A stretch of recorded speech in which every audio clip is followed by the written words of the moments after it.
for Politics. I'm your host, Darlene Price, and tonight we have one heck of a show for you guys. Before we get started, we want to thank everybody that helps Truth or Politics stay on the air. First, we want to thank MBR TV, our owner-operators and executive producers and everything technical that keeps us on the air. We want to thank them very much for doing that.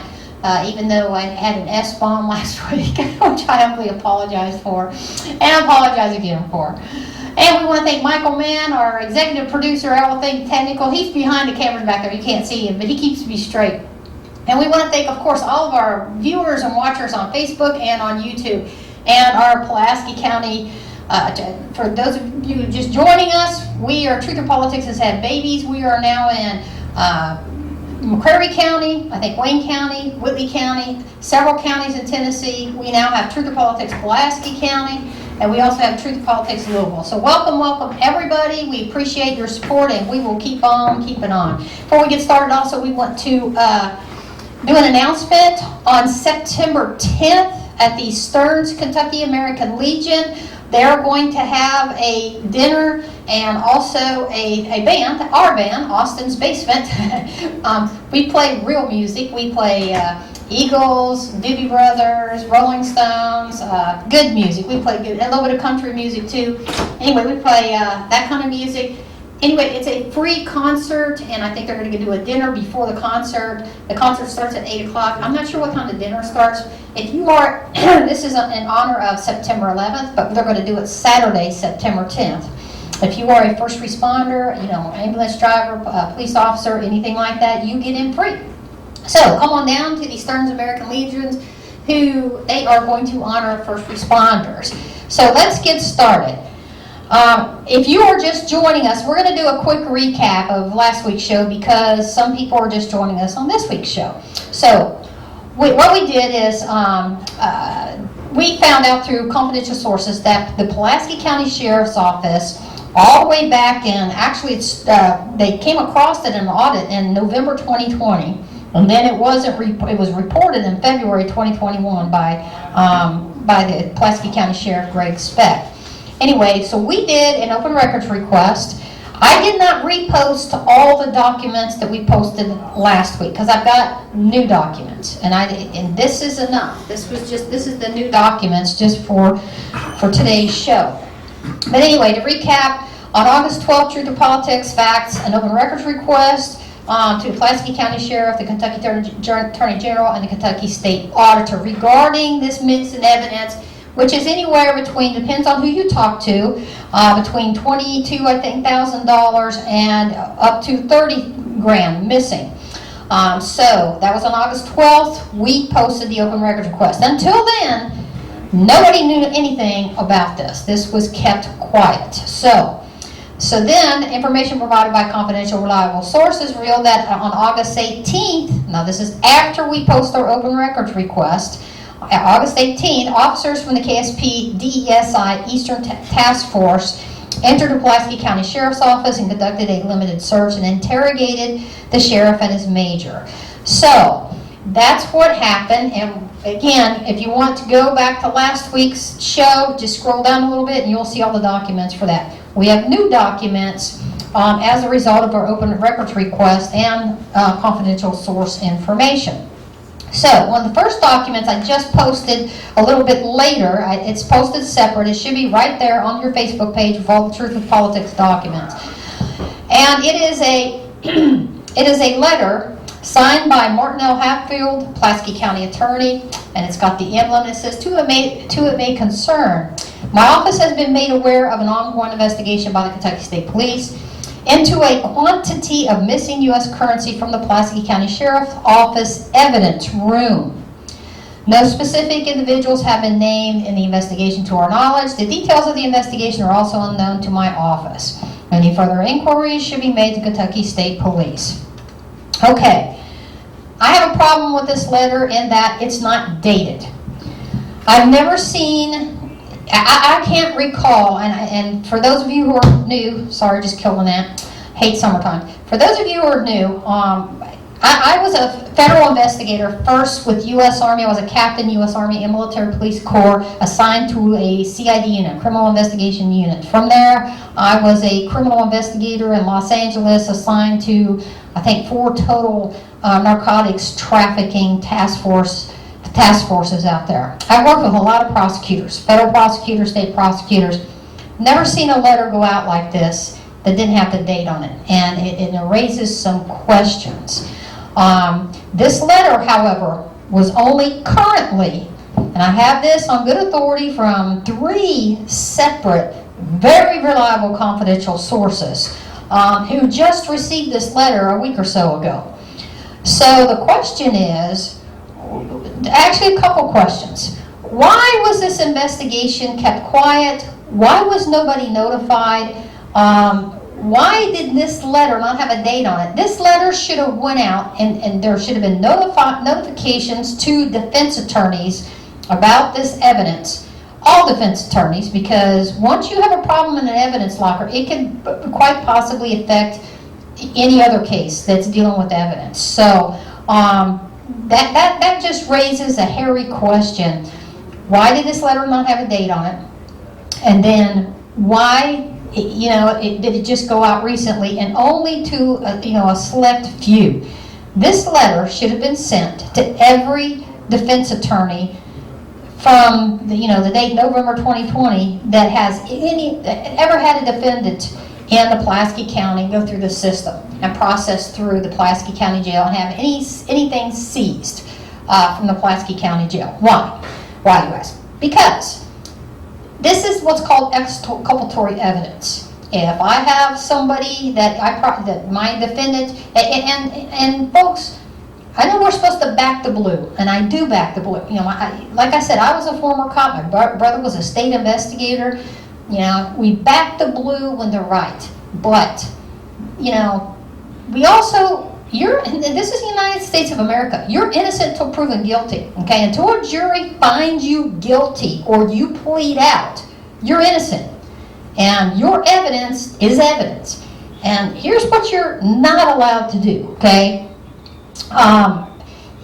To delay releasing information about this, it makes you wonder, was this kept quiet because there was an election?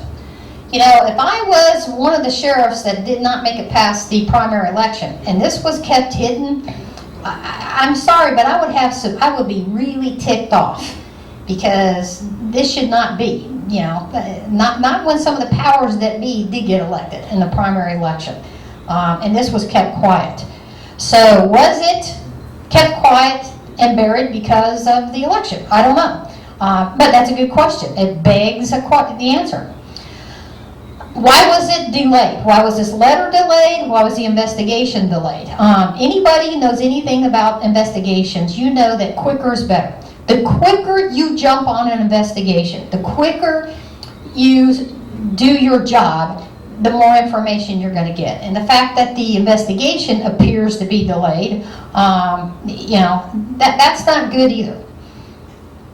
Another point, you are not allowed, when you're processing evidence, I don't care if it's money, drugs, or anything, money, you're not allowed to convert or change the character of seized property, like money, just for the hell of it. You can't do that, okay? Why? Because if I'm a defense attorney and, my client, let's say Michael's my client, and you processed him and he's got a wad of cash there, and your accusation is that cash is drug money.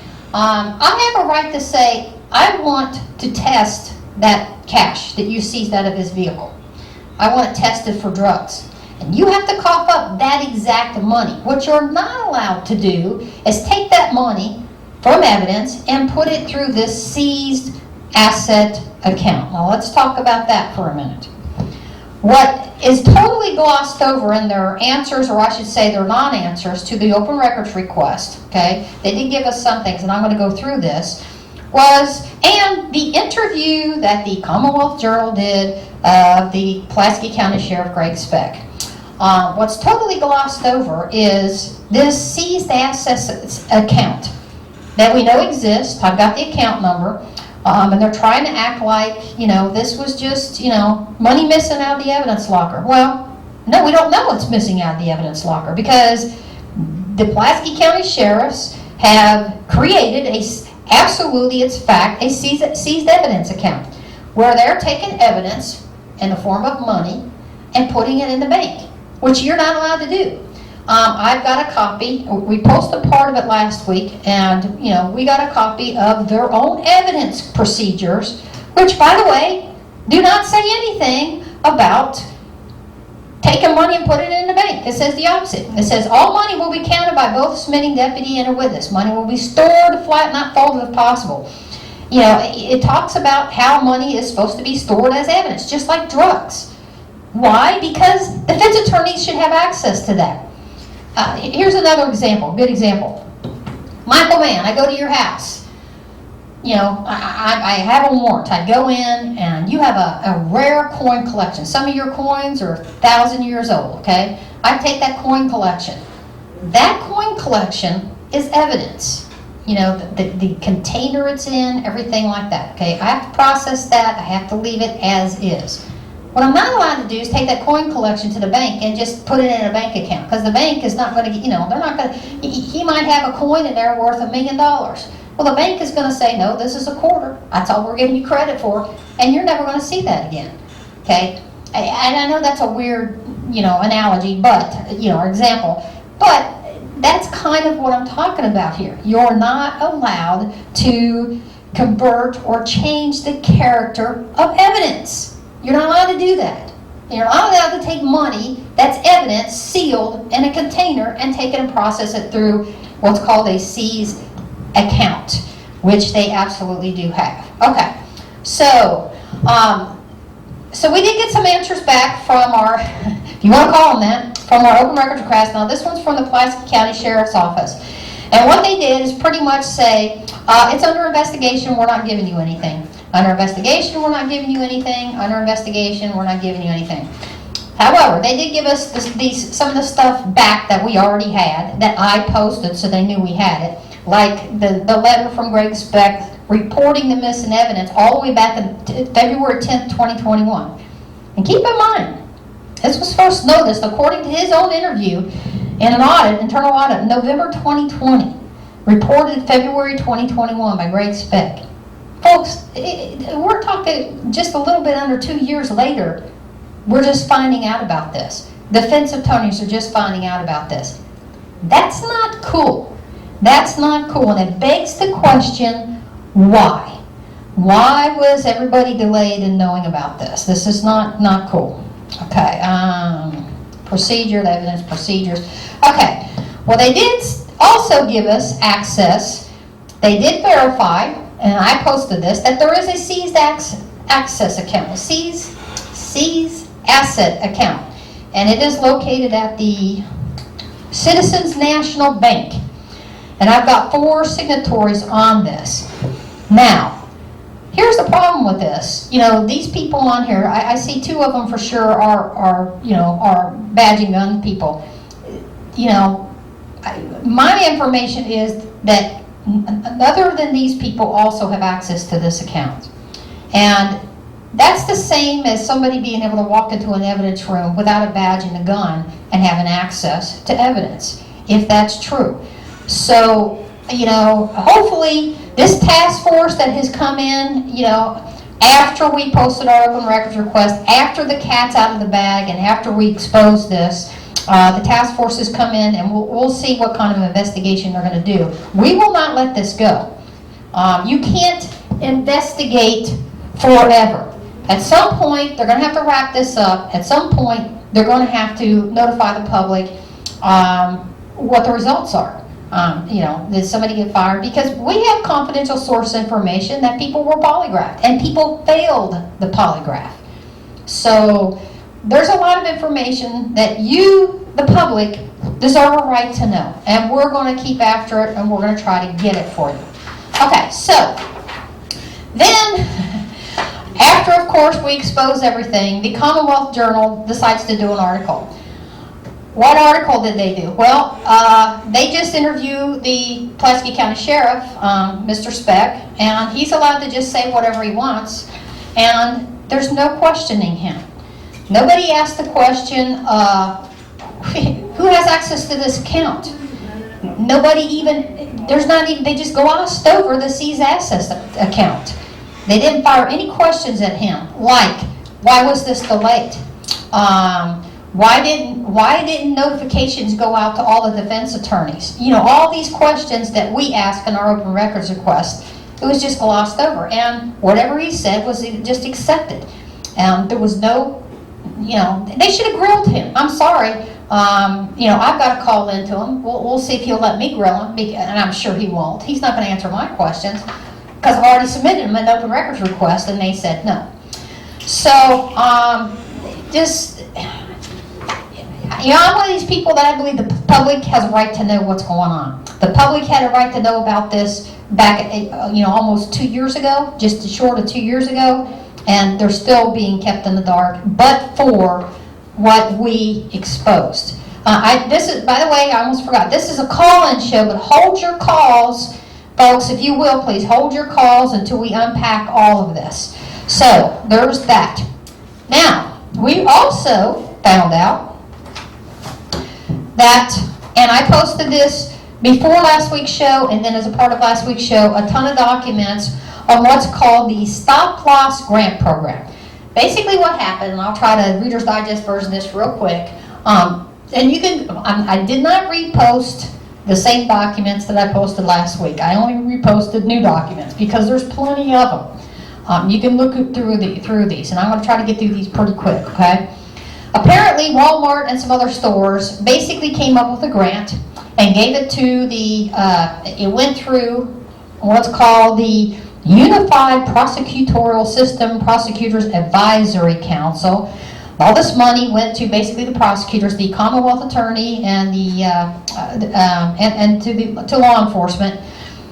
And right after that, all of a sudden, this prosecutor decides that he's going to jack charges for an $80 shoplifter. Okay, now, no one is saying that shoplifting is good here. Let me be crystal clear to the moron that sent me the message that, you know, I think shoplifting's okay. Get real. Come on.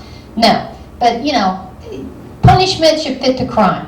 What happened was this lady went through the self-checkout, which, by the way, Walmart is forcing you to go through now. They only have 1 or 2 aisles open, and they back it up, and they try to make you go through that automatic checkout thing. So, she has a defense. That, you know, her defense is, whether you believe her or not, that, you know, hey, the thing messed up. It wasn't me. I didn't shoplift. Let's say, for argument's sake, she shoplifted. Okay, we're going to take this call. You're supposed to hold your calls first, but that's okay.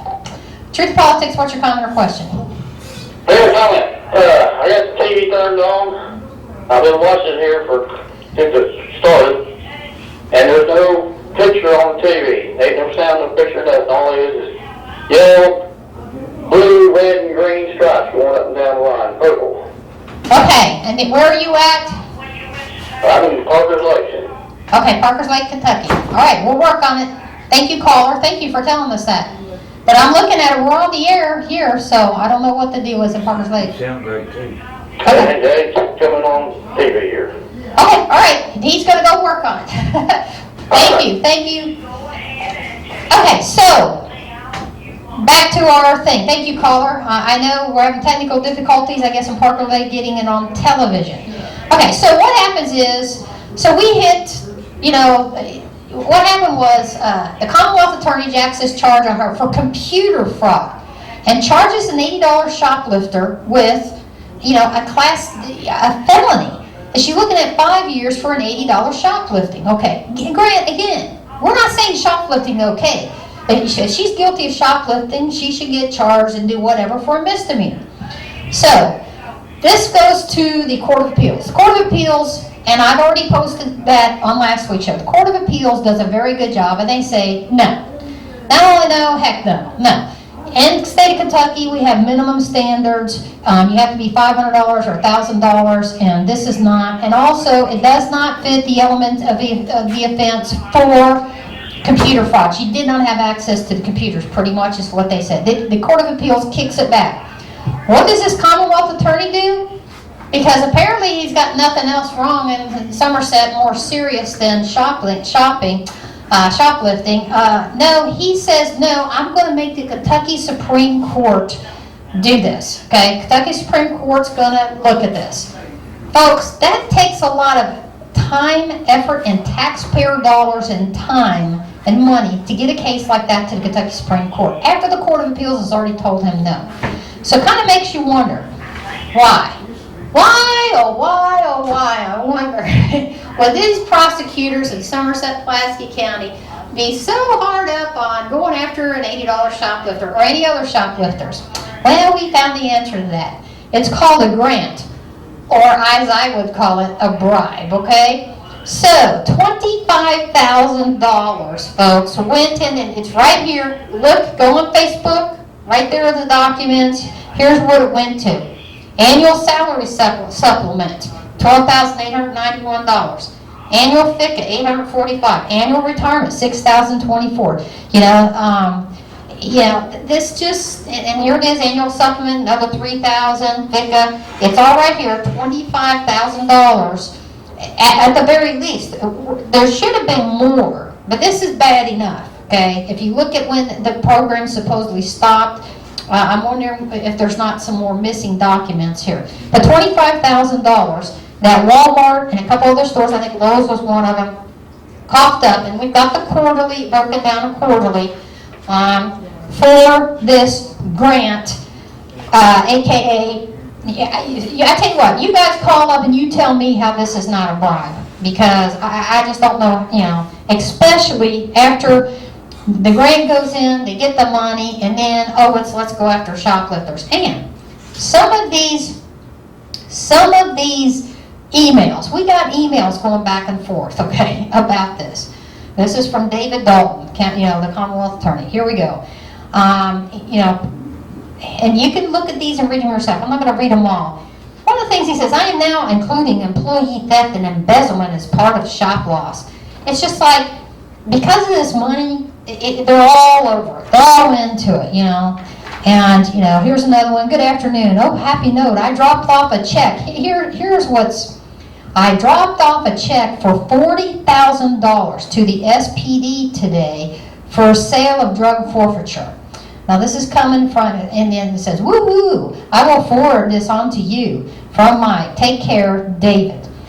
$40,000, is this part of the shop loss program? Because this came in answer to my open records request about the shop loss program. So is it $25,000 or is it $40,000 or is it $40,000, $50,000, $65,000? That's a lot of money.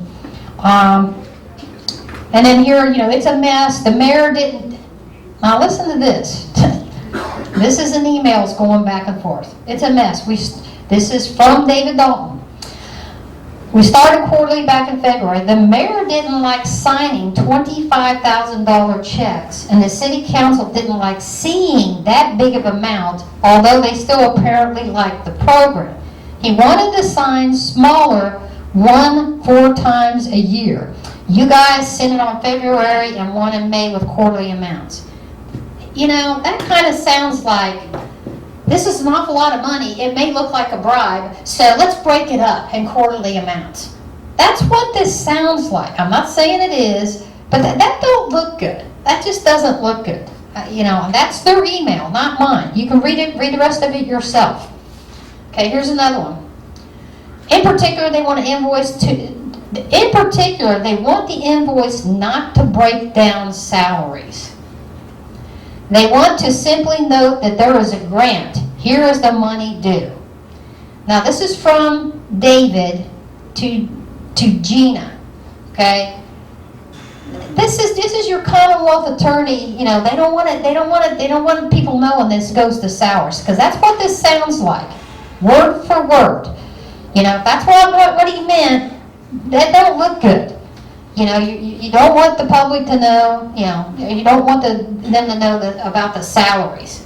Gee, I wonder why. Let's see, why you wouldn't want people to know that? Oh, because it looks like a bribe. It looks like Walmart and Lowe's is bribing the Commonwealth attorney to be harder on shoplifters.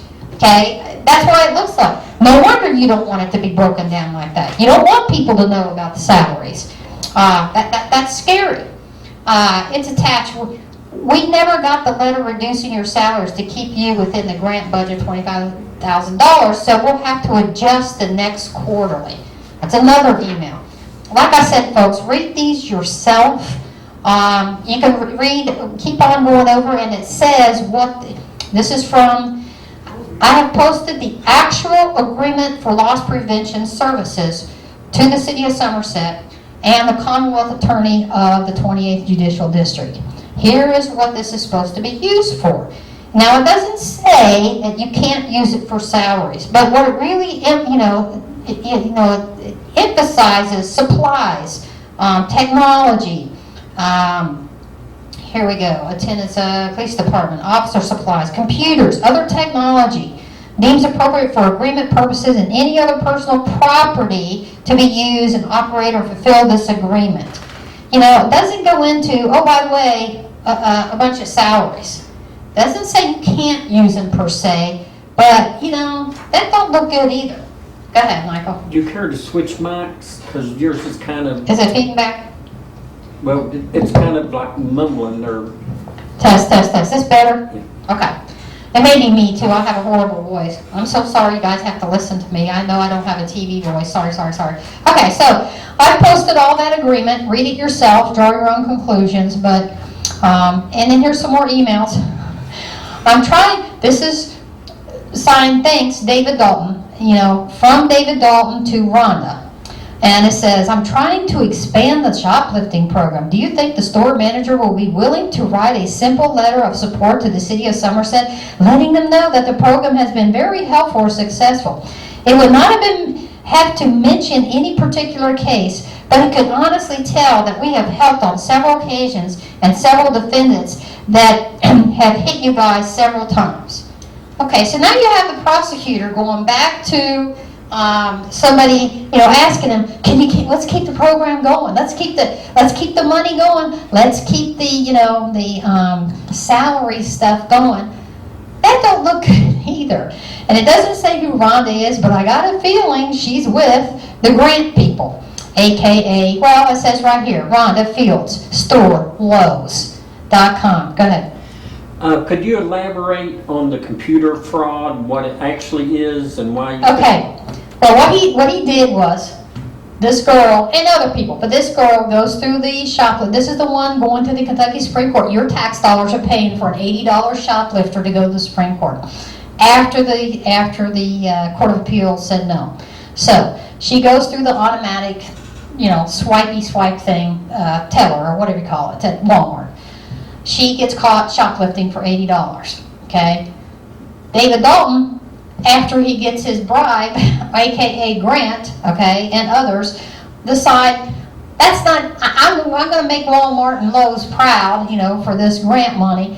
Let's stack charges on her. And that's, I'm sorry, but that's the best way to put it. So they charge her with computer fraud, as though she has access to the computer, So, no, she doesn't. And the Court of Appeals, thank you, Court of Appeals, does a good job.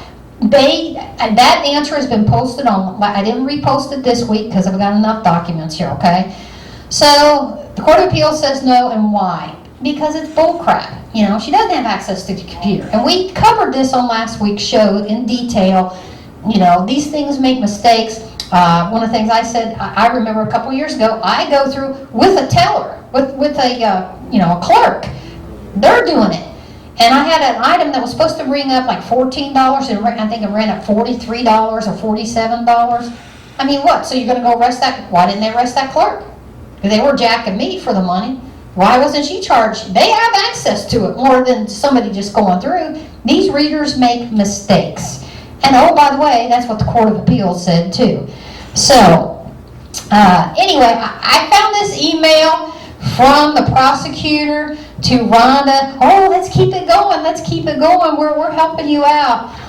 Thank you for the money. That don't look good. That for a prosecutor to go back to a grant person and it already looks like a bribe and ask to keep it going. I'm sorry, that don't look good. It just don't look good. If I'm wrong, please call up and tell me I'm wrong, but that does not look good. And you can read that email yourself. That's who it's from and who it's to. It says, here's, stupid Nat. And here's another one from David Dalton, subject, shoplifting program. I would be glad to help any way I could. If I could get Somerset support, I will be able to spend more time on this project. Okay, so you're going to spend more time on this project. Okay, here's why this is a real problem. Now, please look at the uniform citation that I've posted. I want you to juxtapose. Here you have, after this grant, then going after shoplifters and stacking charges and making all this extra stuff because they're getting a grant in the form of, I'm sorry, but salaries. Okay, salary supplements, FICA, and retirement. That don't look good, and I don't know how you can't say that's right. Now I want you to juxtapose this with these other documents that I've posted. I've posted a uniform citation by a gentleman by the name of Whitney N. Denny. That uniform citation was done on 10/10/2017. This young man was caught possession for sale of methamphetamine. Possession for sale of methamphetamine. What happens to him, and I'm not going to go through all these documents, his lawyer does a good job, and you know, in defense of the defense lawyer, you can't blame the defense lawyer, that's his job, is to, you know, get your client the best deal. We have an adversary system, that's what he's supposed to do. So I'm not breaking the defense lawyer over the coals. But Judge Jeffrey Burnett, in the order later on, this guy walks. Basically, he gets probation. Now, what a difference. Let's see. What was the difference between this guy and the $80 shoplifter? Oh, I don't know. Could it perhaps be that he's the son-in-law of one each Major Hancock from the Pulaski County Sheriffs? And Jeffrey T. Burnett, Judge Burnett, allowed this order to happen. And you can see these documents. Folks, read them yourself. I'm not going to read them all. Where that's what happened. He walked. He basically got probation for possession for sale of methamphetamine, had money on him and everything. And the shoplifter, after the grant, she's looking at 5 years for shoplifting for $80. Okay. I think it's important to juxtapose these two cases because I just think, you know, hello, the appearance, anyway. You're supposed to, as a public official, you're supposed to avoid these kind of appearances. The appearance is, well, I'm getting all this money for this grant and my salaries and stuff, therefore I'm going to really spend all my time and effort and money, or a lot of my time and effort and money, all the way to Supreme Court, on shoplifting, on BS shoplifting charges. The Commonwealth Attorney. When, now you have this charge, possession for sale. This is not user quantities. Possession for sales, you can read this yourself, and the guy walks. You know, what, you got no drug cases in Pulaski County up there? Fentanyl's killing people right and left. And, you know, you spend all this time, effort, and money, and the shop loss program is now stopped. However, you know, he's still making sure that this goes to Kentucky Supreme Court. I've worked on these cases before. I was an investigator on a case, oh, by the way, happened in Pulaski County too, where a Pulaski County jailer basically Molotov cocktail a prisoner. And through my investigation, we found out that he pretty much was torturing prisoners, making them eat bugs and everything else. Okay, the amount of time equals money in the justice system. Let me repeat that. Time equals money in the justice system. Money from the taxpayers. If you're a Commonwealth attorney, you know, a county attorney, you are using the taxpayers' money to do these cases. And I guess I'm putting it to you, the callers out there. What do you want this Commonwealth attorney to do? Spending all this extra time, effort, and money, you know, on $80 shoplifters, or fentanyl, or you know, drug cases, possession for sale. And you know, this judge too, Burdett, he's not a judge anymore.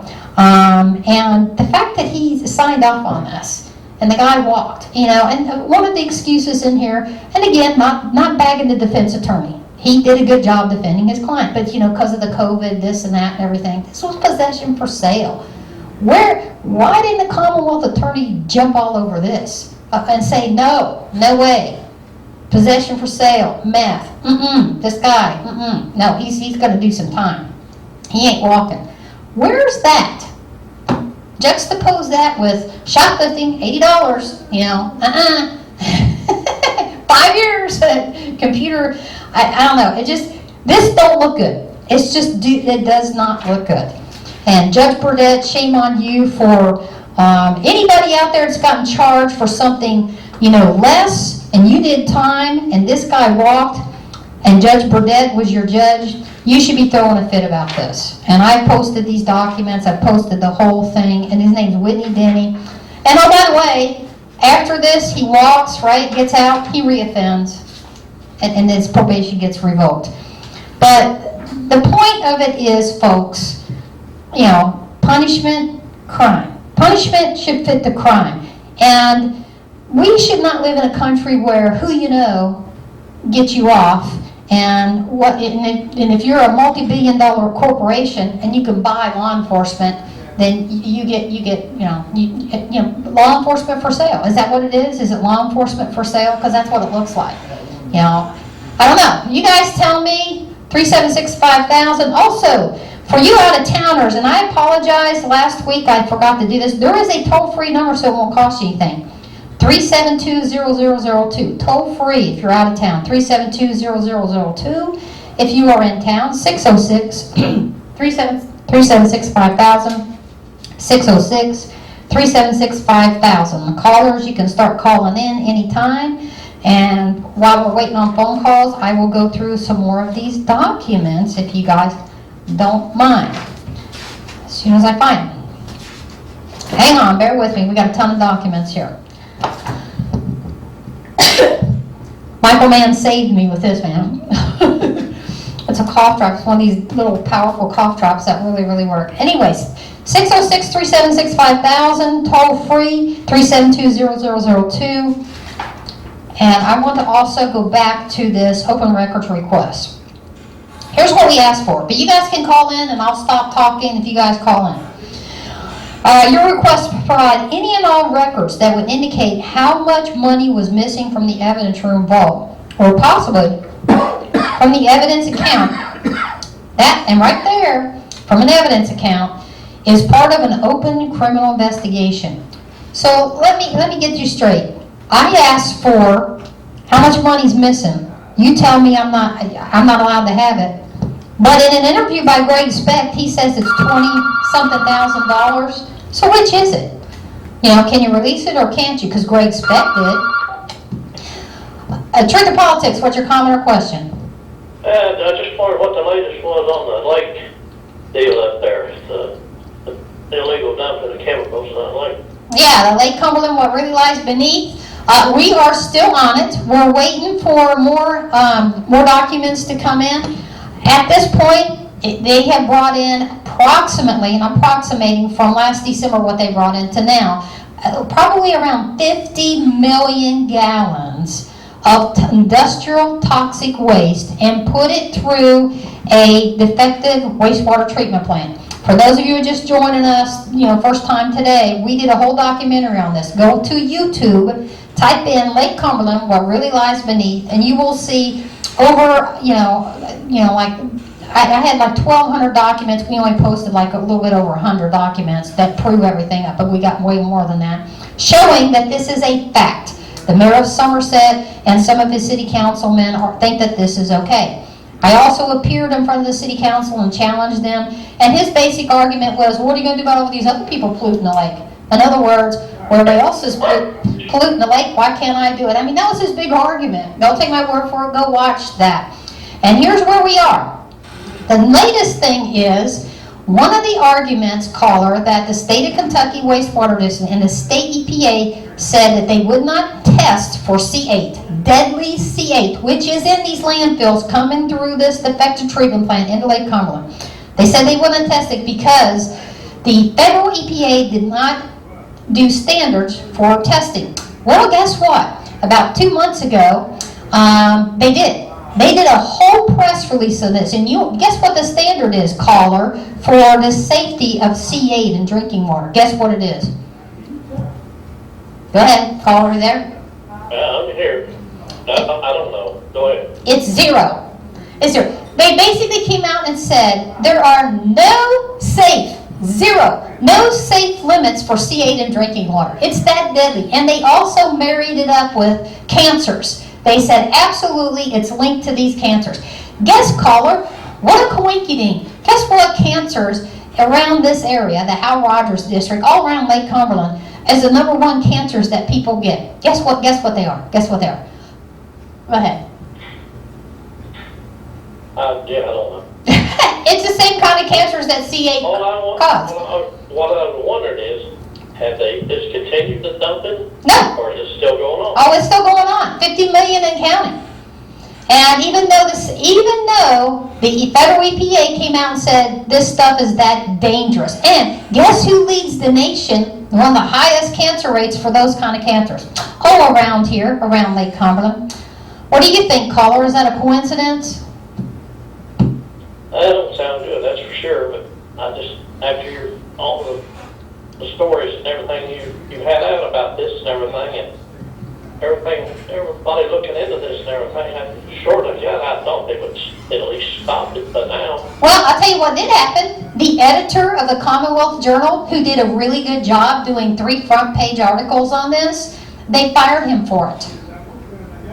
That's what the company that did, and I raked them over the coals last week on the show for that. I said, pack your crap. I said the other word. Pack your crap and go home. That's what happened. That's where we're at right now. The state of Kentucky is still turning a blind eye to this. The mayor of Somerset is still poisoning the lake, and that's where we're at. And yes, we're going to keep following up on that. They didn't even pause at all? It's kind of like crime in Chicago, New York. You can talk about it all you want to until somebody that's got enough power or intelligence, to do something about it, it'll keep going on. Well, hopefully we, the people out there watching this show, will go and watch that, Lake Cumberland, What Really Lies Beneath. It's got over 3,000 views now. So people are getting educated to it, and people are ticked. So we'll see what happens. We, the people, I said this last week, you keep hearing people say, well, I want to take back my country. I want to take back my country. Well, this is how you do it. One city at a time, one county at a time. And that's what we're trying to do. Anything else, caller? That's all for this one. Okay, thank you. Go ahead, Michael Mann. Now, didn't the McCrory County Water Department say that they did test for C8 in our water here? Yes, and not only that, where our outtake is for our drinking water is upstream from this. The big worry too up in Pulaski County, where they're dumping this out, what's called the effluent from this defective wastewater treatment plant goes right into Pittman Creek. It is upstream, not far at all, like maybe a mile or two. Just downstream, as the stream flows down, is the outtake for the Pulaski County drinking water. And to date, the Pulaski County Drinking Water and Pulaski County Water District has yet to come up with any test for C8. They refuse to do it. The state of Kentucky refuses to do it, and the state EPA. And the reason before was because supposedly the federal EPA did not set standards. Well, now they have. I sent a letter to the state of Kentucky, the state water district, to the woman who says, nope, we're not testing for C8 because we're not required to. There's no standards. I sent it to her and say, what say you now? And what did we get back? Crickets. And so the defective wastewater treatment plant, it's still defective.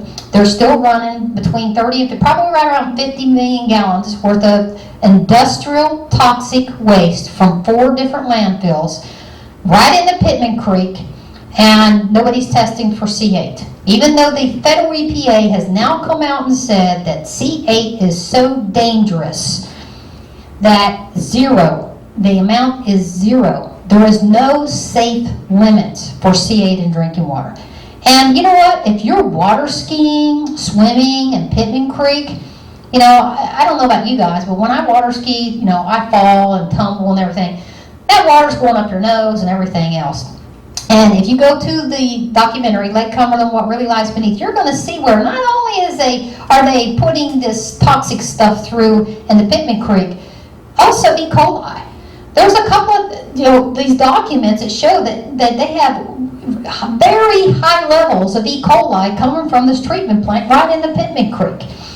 And I had experts look at that, and one of my experts said they should have shut down Pittman Creek, and they should have sent notices out to the health department. Well, we did open records requests, and guess what? None of that was ever done. The public was never notified, the health department was never notified, and the mayor of Somerset and his cronies are keeping on, bringing in this toxic waste, running it through a defective plant and into Pittman Creek. That's what's going on, and we have the documents that prove that up. Please go to Lake Cumberland, What Really Lies Beneath, and watch it for yourself. Okay, callers. Only got a few minutes left here. 606-376-5000. Excuse me.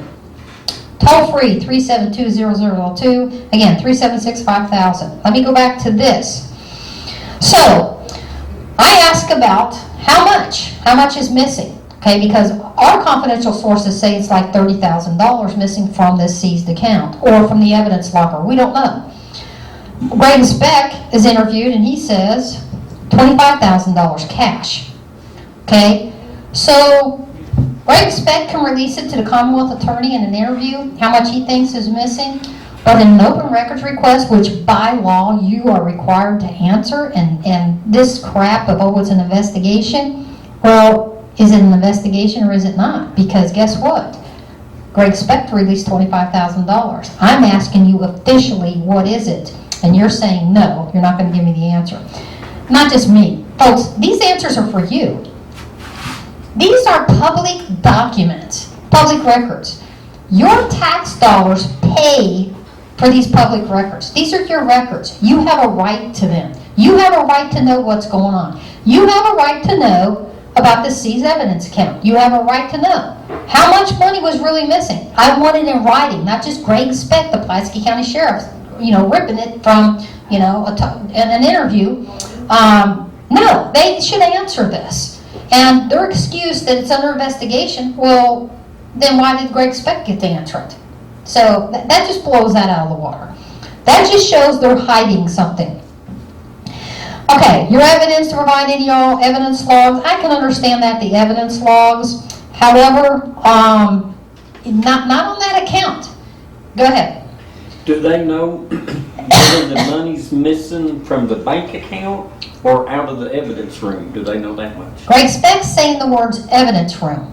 However, my confidential sources are saying, they're taking money from the evidence room and putting it in this seized evidence account, which I'm telling you is in violation of every rule of evidence there is, and their own policies say, evidence policies say you can't do that. Okay? It makes sense. I'll repeat what I said last week. I go into Michael Mann, as if I use somebody else. I go into Michael Mann's house. I'm a cop. I go in his house. I have a warrant. I seize a safe, say, about this big. Inside that safe is drugs, money. I'm going to take the whole safe. The container, the drugs, and the money are all that piece of evidence. I have to process that like it's evidence. I have to process that just like the drugs, okay? I have to make sure that that is pristine, bagged and tagged in the evidence room. Because a defense attorney may say later on, I want to examine that money. That money right there next to the drugs. Because if that money you say is next to drugs and it's drug money comes up and not one swab has any evidence of drugs, you're going to have a problem. Defense attorneys have the right to do that. Okay, so, you cannot do that. You're not allowed to take, again, you're not allowed to converting or changing the character of seized property for, like money, just for the heck of it. Just so you can go put it in an account. You can't do that. Is that us? No. Okay. Anyway, so that's not cool. Would that answer your question? Okay. Okay, so polygraphed. Okay, We ask about the polygraphs. Okay, well, if these people have already flunked and they're gone, what happened with those? They said, you, the people out there, don't have a right to know that. Let's see, seized account. Here's a seized account. Your request for us to provide any records regarding the Pulaski County Sheriff's Office seized account, and I have the address, I have the account number. Your request for us to release who had access to the account signatures and proper releases surrounding at this incident, any and all logs or forms of this account. So, that's where they attach a copy of the signatories. Where are the logs for this account? You know, just because you show one little thing showing that these people have signatures, over the past 2 years, who has taken money in and out of this account? You know, that might tell us where the money came from. So this account exists. They're not coughing it up other than bare minimum information. And they're basically saying, you know, you, the people out there, you don't have a right to know. You don't have a right to these documents. Even though they're your documents, your tax dollars paid for these documents. So that's not cool. And again, it begs the question. We're getting low on time, folks, so if you're going to call in, 606-376-5000 or 372-0002, begs the question, why was this kept quiet until just recently? You know, it looks like it was kept quiet for the election. I'm not saying that for sure what it was. I mean, that begs the question, was this kept quiet? Was there a lack of investigation because there was an election coming up? And that's crap. That's just crap. You know, and why is this date missing from this letter from Martin Hatfield, the Commonwealth Attorney, acknowledging that there's, a problem here? This just don't look good. The whole thing does not look good. We will keep following up on this, folks. We will. And we'll try to get some answers. They can't, again, this happened, I guess, started noticing in November 2020. That's almost 2 years ago, just under 2 years ago. My training and experience, and I have a lot of it, I'm telling you, I've been involved in a lot of really big investigations. This is nothing. I mean, it's important. It's not, as far as investigations go, this is a simple investigation. This should have been done months ago. This should have been over with months ago. You, the people, should know the results. Who stole it, or they don't know. These documents should be certainly to the defense attorneys around who have questions about the Pulaski County evidence locker.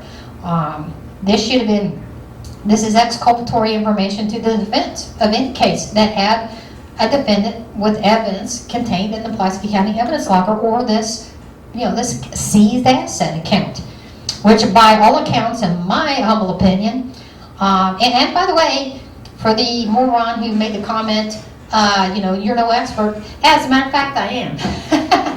I have testified in both state and federal court as an expert witness, mostly under narcotics and money laundering. So, yeah, I kind of am an expert about evidence, handling money. I worked on as one of the undercovers for one of the largest money laundering operations there ever was, Operation Green Eyes. I've worked on different task forces, so I know what you're not allowed to do with evidence, and I know what you're not allowed to do with money. And the fact that our sources are telling us, and we have confirmed that this account exists, that you are taking money from evidence that should be left pristine as evidence in its form, no seal broken, and putting it in the bank like it's just that's just I don't know.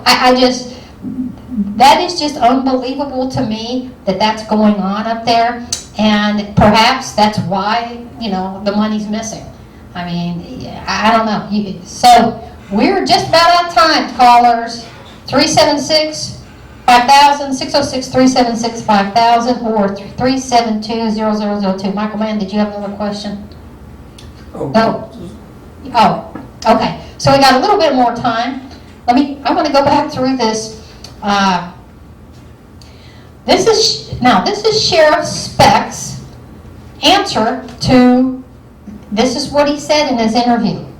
So he says the audit indicated that the amount of cash, approximately $25,000, belonging to more than one case. Okay? There you go, all you defense attorneys out there. He's saying, yeah, this would affect different cases, which is why notifications should have gone out to all defense attorneys almost 2 years ago when this happened, not just 2 weeks ago. Belonging to more case was unable to be found. Speck said he knows the exact amount and the exact number of cases, but cannot give specifics due to ongoing investigations. Well, you just said about $25,000. My informants tell me no, it's more. The money was actually seized by the Sheriff's Office in drug investigations that had not gone to court yet. Okay, so this is money seized with drugs. If this money seized with drugs then was put through this account, I'm telling you that is a problem.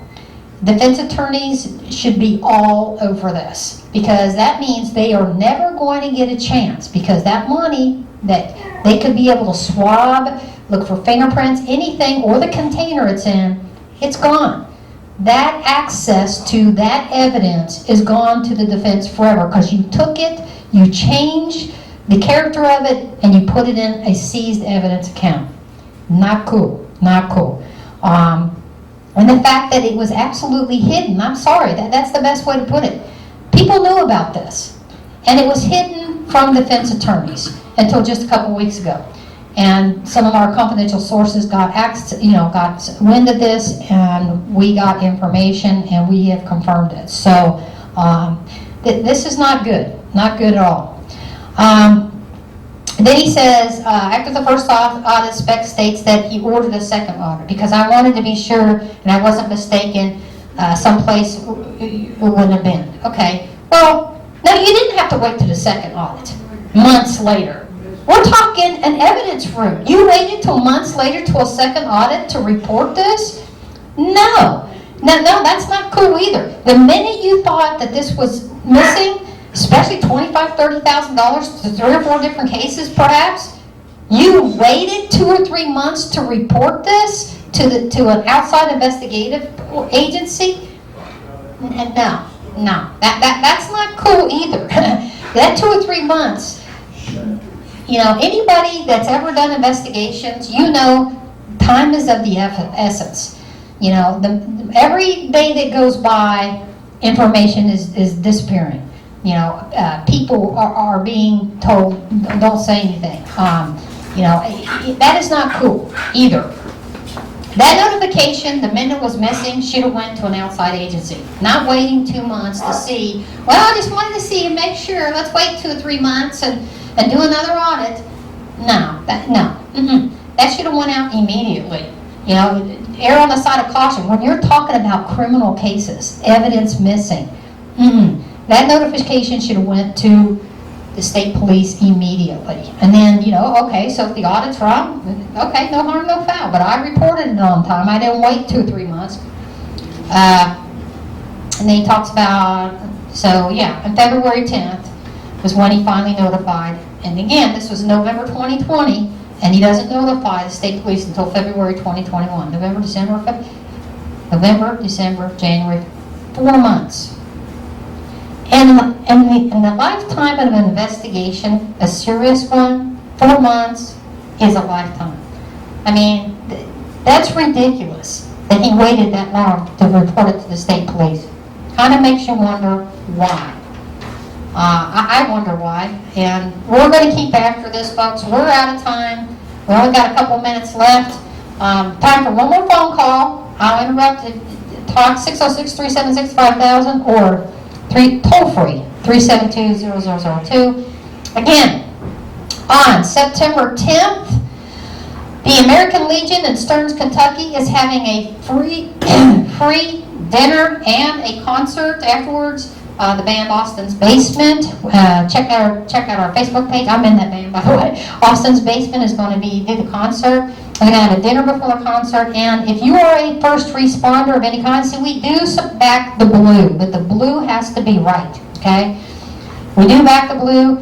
Any first responder, ambulance, anything like that, you get in free, and I think the dinner's free for them as well. Okay, folks, we're out of time. We will not have a show next week because it is Labor Day weekend. So we will keep following up on this. We are going to do another open records request. I'm not going to say what for. I got, literally, as I was leaving the office today, I got more information hot off the press. I have not had a chance to verify this information. We will get after it. We will stay after this. And we are going to stay on the lake thing too. Please go and check out Lake Cumberland, What Really Lies Beneath on YouTube. That is a shocking revelation of how a city council and a mayor, not all the city councilmen, there's several city councilmen that know that they should do this. They did not want, they tried to stop it. But this mayor, he don't care. For whatever reason, and we expose maybe one of the reasons is the trucking company who got the contract to bring in this toxic waste. Oh, by the way, all those people in the trucking company and their family, they all donated heavily to Mayor Keck's campaign. So perhaps that's the reason, one of the reasons he's doing this. I can't think of any reason why anybody would take a chance on poisoning an entire ecosystem like this. That's just crazy. Anyways, we're done, and we will see you next time. Thank you for all of our listeners, our new people on Facebook, YouTube, MBR TV, Michael Mann, and we will see you next time on Truth or Politics. Thanks.